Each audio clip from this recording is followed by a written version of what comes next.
No se diga más. No se diga más. Por Top Latina. Amigos, estamos de vuelta en No se diga más a través de Top Latina 101.7. Cuéntanos, Odette. Vamos a arrancar con una noticia que es de alegría para los veganos. Y no los veganos que no comen carne, sino la gente de La Vega. Mi gente de La Vega. Bueno, señores, el ministro de Turismo, David Collado, anunció ayer una inversión de más de 650 millones de pesos para La Vega, señores. Una cifra histórica. Para el carnaval. No, pero déjame terminar. Pero te para diferentes obras para fortalecer el desarrollo del sector de la región norte para desarrollar el turismo. Las obras no la informaron, las específicas, pero nada, de verdad que La Vega está lleno de recursos naturales bellísimos, de muchísimo potencial para ser un polo turístico, así que enhorabuena para toda la gente de La Vega, ojalá que eso sea para beneficio de todos y todas. Sí, bueno, pero fíjate que La Vega tiene que sentirse satisfecha de que su carnaval es casi que una marca. Ay, sí, fíjate que tú apenas claro. hablas de que el ministro de Turismo destinó 600 millones de pesos a La Vega, automáticamente uno piensa en el carnaval. En el carnaval. Como me acaba de pasar a mí. Pero La Vega tiene cosas bellísimas. Ellos tienen ríos, saltos, se practican muchos deportes. Bueno, de verdad que la oferta turística es amplia. Y invitamos a todo el mundo a que se dé su vueltica para La Vega, que ahora se va a poner mejor. Bueno, esto empezó ayer, la Expo Vega Real, y está hasta el domingo 4 de septiembre. Esto va a ocurrir en el Country Club de allá de La Vega. Ahí dice que tienen ofertas en 4 municipios. El objetivo principal de esta Expo Vega Real es destacar la importancia del desarrollo sostenible en esa región. Tú sabes que yo conozco muy poco de La Vega. Ay, Dios mío. He ido un par de veces nada más y he ido por cuestiones de trabajo y nunca me dejan quedarme. Vamos a hacer un tour, vamos a armarlo y vamos y transmitimos en vivo desde allá. Claro que Qué locura, sí. Paíno. Ya lo están copiando, ¿verdad? Paíno nos está escuchando seguramente. Pero bueno, no, de verdad que vale la pena ir por esa zona. Lo que a mí más me gusta de esa zona, definitivamente el clima. Ay, qué rico. O sea, clima espectacular. Uno está preocupado por el calor ni la cosa, ni estar sudando, ni nada de eso. Pero bueno, mira, son las 12:21, estamos en No se diga más. Amigos, recuerden que pueden seguirnos a través de No se diga más radio en Instagram, No se diga más RD en Twitter, además de seguir nuestros principales contenidos, tanto en YouTube como en Spotify, colocando en el buscador simplemente No se diga más radio, así como también pueden comunicarse con nosotros a través de nuestro número telefónico, el 809-542-1017, a través del cual ustedes pueden tanto llamarnos como hacernos llegar, por ejemplo, una nota de voz vía WhatsApp y nosotros con muchísimo gusto le escuchamos. Vamos a darle la bienvenida a nuestro primer invitado del día de hoy. Me refiero al presidente de Acroprovi. Acroprovi. Esas siglas a mí siempre se me complican. Perdóneme, Jorge. Bienvenido, Jorge Montalvo, presidente de Acroprovi, que es la Asociación Dominicana de Promotores y Constructores de Vivienda. Bienvenido, no se diga más. ¿Cómo está usted? Bienvenido. Saludos a todos ustedes. ¿Le dio tiempo de almorzar o no, estamos... todavía. Okay. Eso va ahorita. Cuando salgamos de acá. Sí, así es. Bueno, bienvenido. Con usted siempre tenemos muchos temas de los cuales conversar. Y particularmente en este momento pareciera ser un momento importante porque todo indica que los precios de las viviendas como que siguen disparados.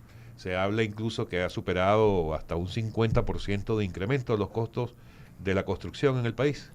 Mire, ciertamente el tema de los costos ha sido una constante desde el inicio de la pandemia y precisamente en ese lapso de tiempo se ha disparado el costo del metro cuadrado de construcción en un 40%, según los datos que publica mes por mes la ONE, la Oficina Nacional de Estadística, que lleva el índice de costo de la vivienda. Esto ha sido una constante durante todo el proceso de la pandemia y lo que yo digo es que ahora se ha complicado un poco porque Mientras tuvimos esa situación el año pasado, pues al mismo tiempo teníamos tasas de interés en mínimos históricos. O sea, como había una política monetaria expansiva, pues entonces tuvimos tasas de interés muy atractivas, tanto para los desarrolladores como para los adquirientes de vivienda. Pero precisamente por el tema de la inflación, a partir de final del año pasado, las autoridades monetarias tuvieron que empezar a hacer una restricción del crédito. Sí, la tasa de política monetaria. Y eso ha provocado que las tasas se vayan disparando. O sea que este año tenemos un escenario muy diferente porque seguimos teniendo las alzas en los materiales, pero al mismo tiempo tenemos alzas en las tasas de interés y el sector siempre reacciona muy bien al tema de la tasa, de financiamiento, tanto para adquirientes como para promotores. Claro. Hay he visto ese comentario en varias oportunidades en estos últimos meses, que se refiere a cuando aquí es común que uno tenga apartado una vivienda que uno quiera comprar y uno dice, yo quiero comprar esa vivienda y me dan un precio hoy. Ese apartamento cuesta 10 millones de pesos. Si esa torre ya está construida, o sea, ya está terminada, ¿por qué tiene que incrementarse por el tema de la inflación? Si ya es una torre que ya se cerró un costo, ya aunque pasen un mes, 2 meses para terminar la negociación, ¿por qué sube ese precio? Eso depende en cada caso, pero lo normal es que la mayoría de los contratos de venta de vivienda que se hace, sobre todo en plano, se establece una cláusula de ajuste de costos. Y esta cláusula de ajuste de costos se utiliza como parámetro el índice de costo de la vivienda, que es una estadística oficial que lleva a la Oficina Nacional de Estadística, como decía, y que es fácilmente monitoreable, tanto por el adquiriente como por el promotor mes tras mes. Entonces, va a depender mucho del momento en que se haga el proyecto. Si ahora se hubiera hecho un proyecto que coincidiera, cualquier proyecto puede tomar 2 años y pico.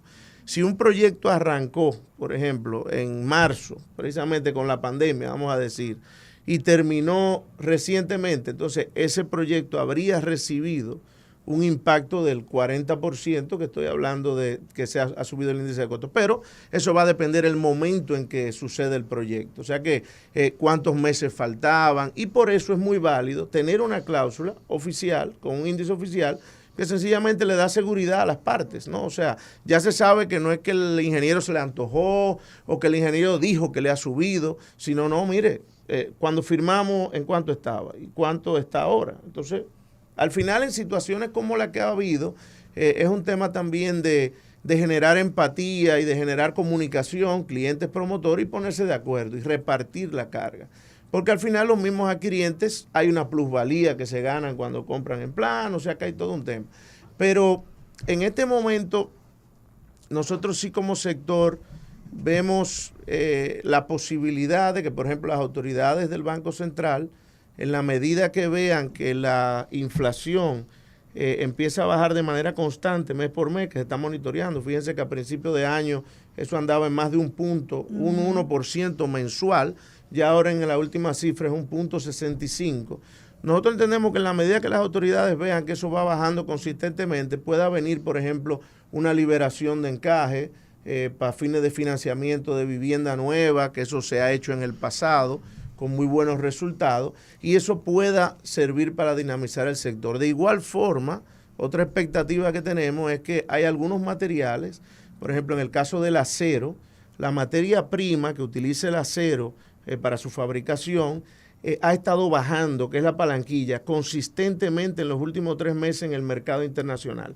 Eso aún no se ha traducido en una rebaja en el precio de la varilla a nivel local, pero nosotros hemos tenido acercamiento con los productores nacionales y los importadores, y ellos entienden que posiblemente en este mes ya se empiece a ver una reducción.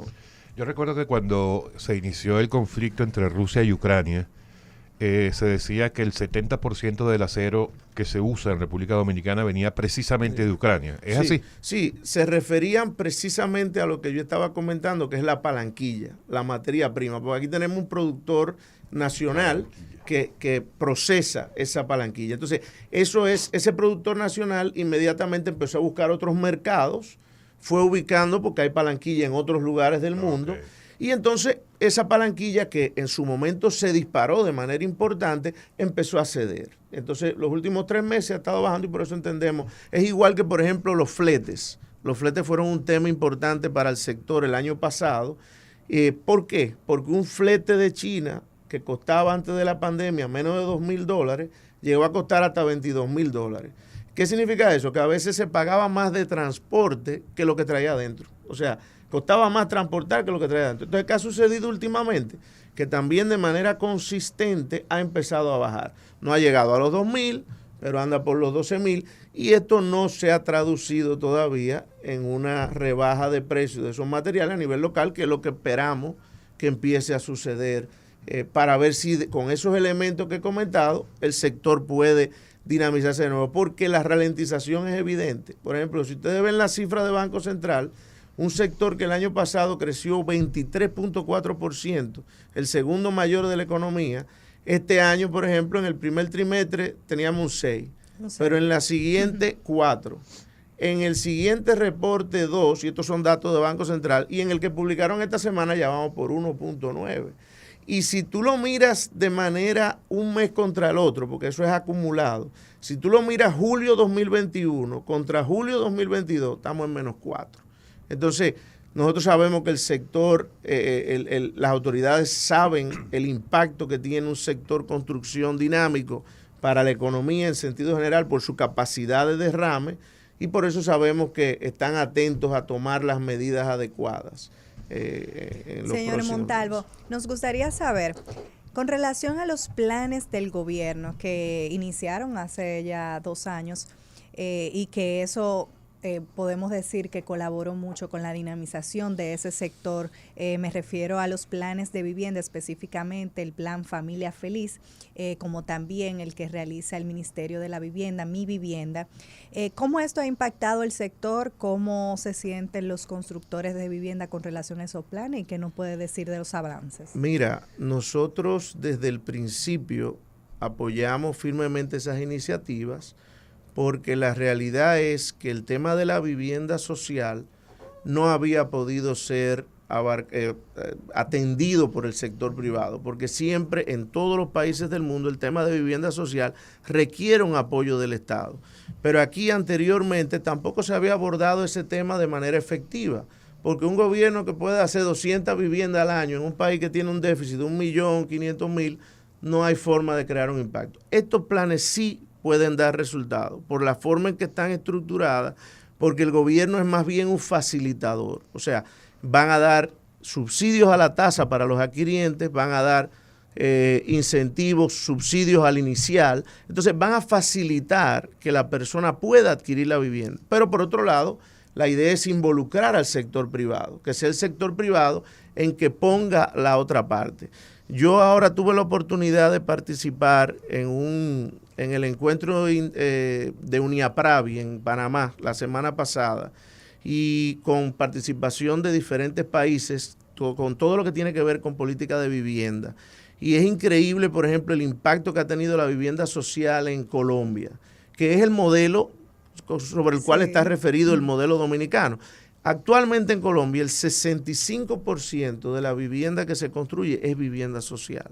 O sea, con todo el impacto que eso tiene, porque va a la base de la pirámide. Y ha funcionado muy bien, y el sector privado se ha involucrado muy bien y ha contagiado de su eficiencia en los procesos a todos estos planes. En Panamá también. Al de Colombia, el que se llamaba Vida Digna, Casa Digna, que implementó el presidente hay dos, Duque. Porque ellos tienen, ahora se me puede ir el nombre, ellos tienen uno que es de adecuación y tienen otro que es de vivienda nueva. Esos datos del 65% entiendo que es en vivienda nueva, o sea, 65%.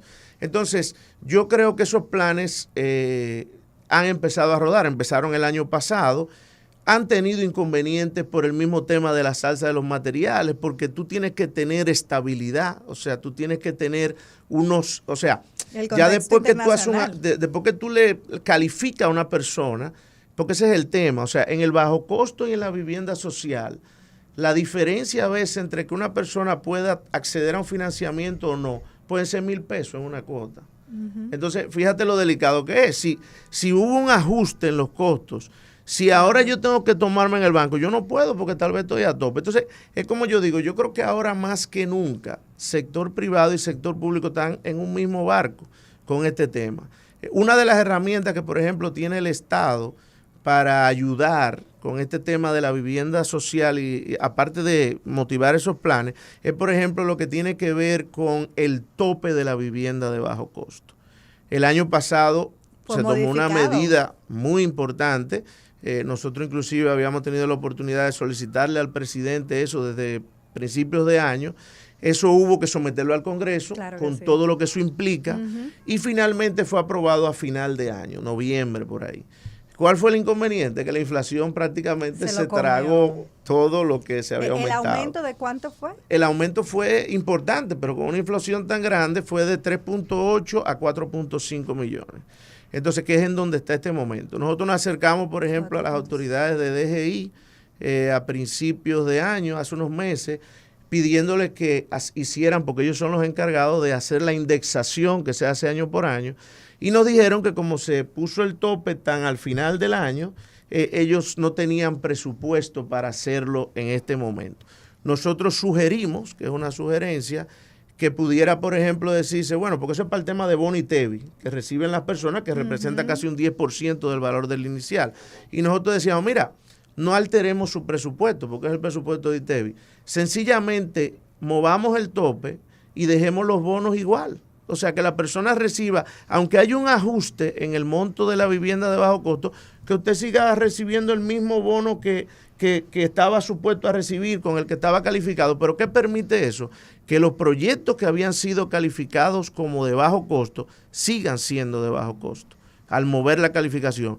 Y que esos incentivos no se pierdan para los adquirientes, porque si el proyecto deja de ser bajo costo, entonces ya la persona no puede acceder a eso. Pero de cara al adquiriente puede ser un poco complicado, porque ahora, ¿verdad?, tiene que buscar más dinero para... O sea que esa podría ser una medida, que es una herramienta que las autoridades tienen a la mano y que pudiera aliviar esa situación, sobre todo en el caso del bajo costo. O sea que...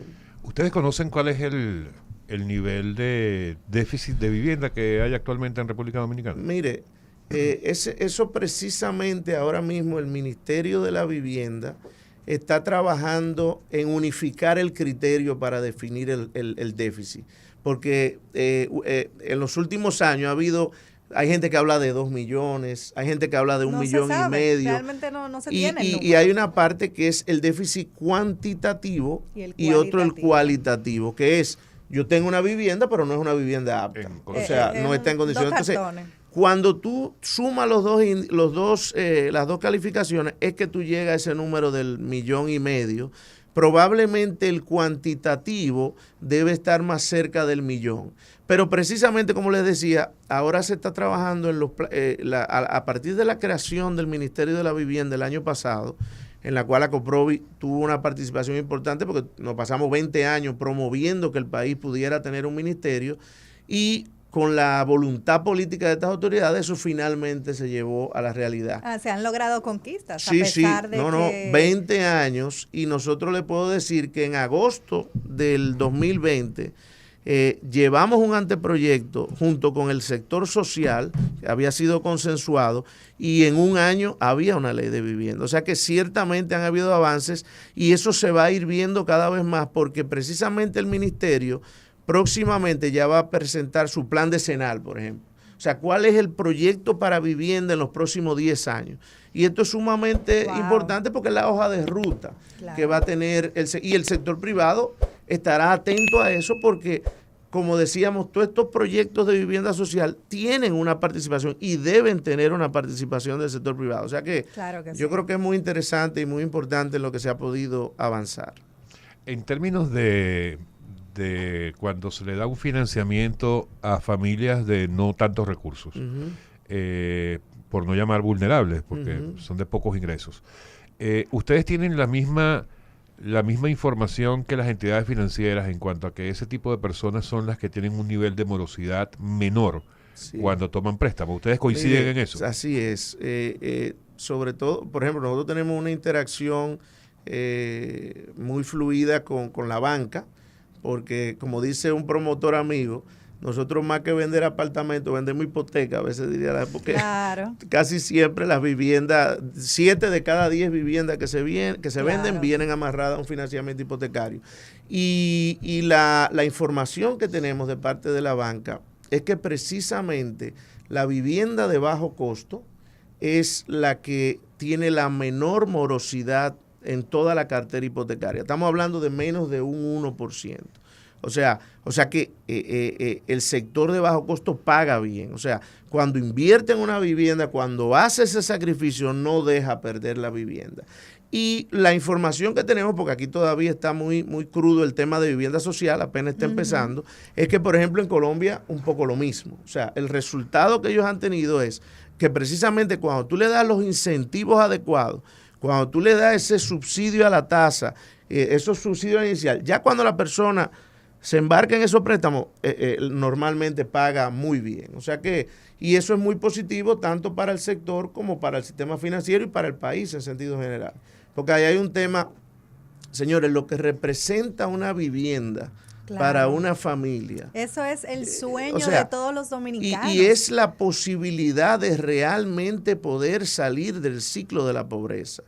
¿Por qué? Porque en la medida que tú tengas condiciones dignas para vivir, tus hijos van a tener condiciones para estudiar, la familia tendrá condiciones para en un ambiente seguro, o sea, y con facilidades, porque lo que estamos hablando es que estos planes han identificado que personas que viven hoy por hoy en una cuartería o en la margen del río, con lo que pagan de alquiler, porque pagan alquileres a veces de 5,000 pesos, 6,000 pesos, cualquier cosa, van a poder pagar en un financiamiento. O sea que es muy importante. Y por eso también nosotros desde ACOPROVI, la próxima iniciativa legislativa que tenemos es empujar una nueva ley de alquileres en la República Dominicana.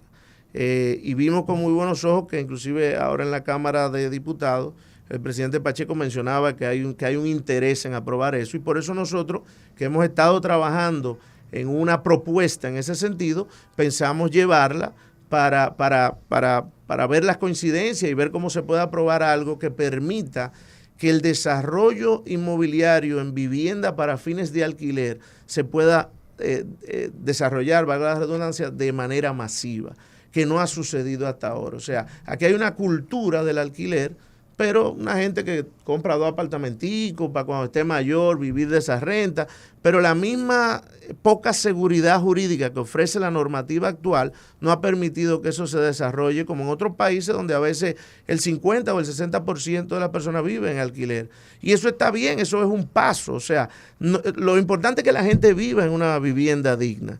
Y si las condiciones en un momento de tu vida es alquilar para luego comprar, pues bienvenido sea.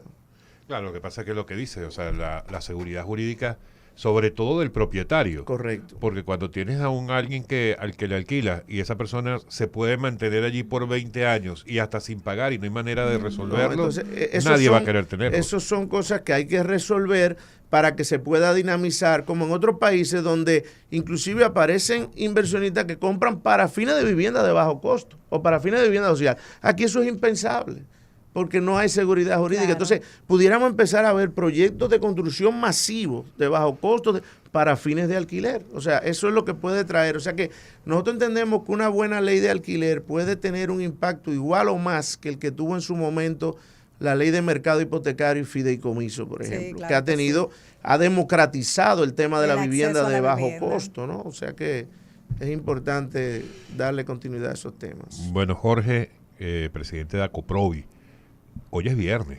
Terminemos con una noticia buena. ¿Cómo resumimos esta? Bueno, mire, yo creo que siempre hay que ver, es importante, también cuando una de las cosas que uno ve, por ejemplo, cuando tiene la oportunidad de salir del país y interactuar con otros actores del sector vivienda en otros países, es que nosotros tenemos una situación privilegiada. O sea, y que hay que preservar a nivel regional. Lo que aquí hay en materia de paz social, que aquí hay en materia de estabilidad, o sea, es envidiable en otros países de la región. Entonces, eso definitivamente hay que preservarlo. Esto es un tema de siempre estar haciendo ajustes, de ver cómo podemos cada vez más hacer posible ese sueño de una vivienda propia para todos los dominicanos, que es algo que está consagrado en la Constitución, pero siempre preservando ese clima de paz social del que disfrutamos y que debemos preservar. O sea que yo pienso que el mensaje es que en materia de vivienda falta todo por hacer, o sea, y el cielo es el límite en ese sentido. Y vamos por buen camino. Así mismo es. Señores, ha sido Jorge Montalvo. Muchísimas gracias, señor Montalvo. Muchísimas gracias. Jorge Montalvo, presidente de la Asociación Dominicana de Promotores y Constructores de la Vivienda, ACOPROVI, en No Se Diga Más. No se diga más. No se diga más. Por Top Latina.